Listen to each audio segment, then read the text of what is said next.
Dakila ka sa aming mga buhay. Hallelujah.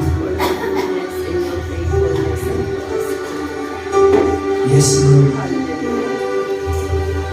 Ating ituon ang ating mga puso at isipan sa Panginoon. Let's focus ourselves in praising and worshiping God. Hallelujah.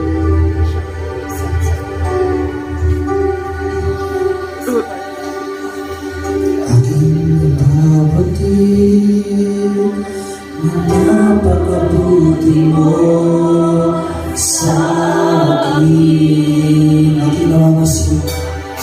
Aking namamasin, ang katapatan mo'y hindi mapatid-patid.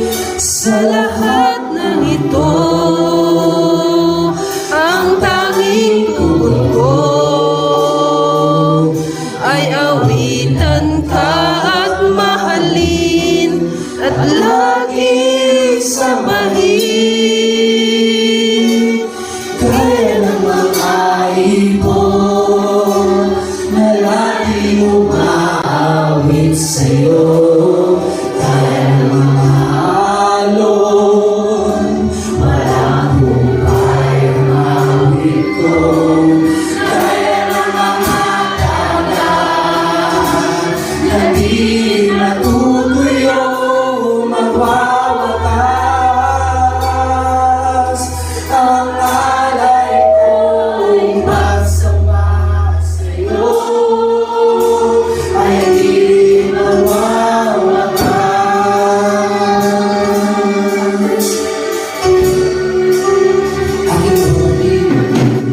Aking nababatid na napakabuti mo sa akin. Aking namamasin ang Victorious Sunday mga kasabon. Eto po tayo, bibisitahin po natin yung ginawa nating popcorn conditioner kagabi. Eto na po ang ating antibac popcorn.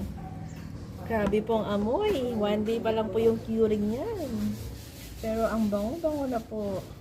Kaya mga kasabon, contact us for more details paano gumawa ng popcorn or mga kits po natin available po dito. Pwede kayong pumasyal sa ating Calvary Yard Food Hub dito po sa Ahat, Ibig, Cagayan. Along the highway lang po next to the Equation Center. Thank you guys!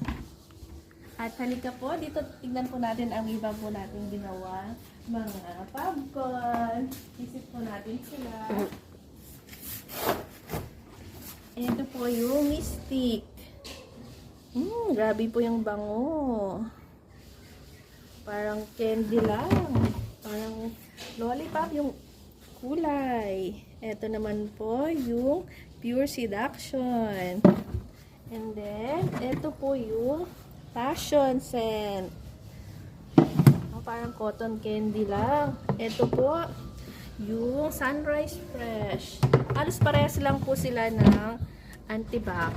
Yan guys, halos paubos na pong ating stock, kaya po gumagawa po kami ng ating mga stocks para sa ating mga susunod na purchases. At ito naman po yung mga stock po nating available dito guys. Pwede po kayong pumunta. Ito po yung mga bagong dating na stocks po natin. Available po ang lahat dito sa ating Calvary Yard Food Hub. Ito po yung mga pet bottles po natin na 1 liter, 4 liters. And ito po yung calamansi, 10 kits po ng calamansi. 10 components na po yan. May foam boosters na po lahat to.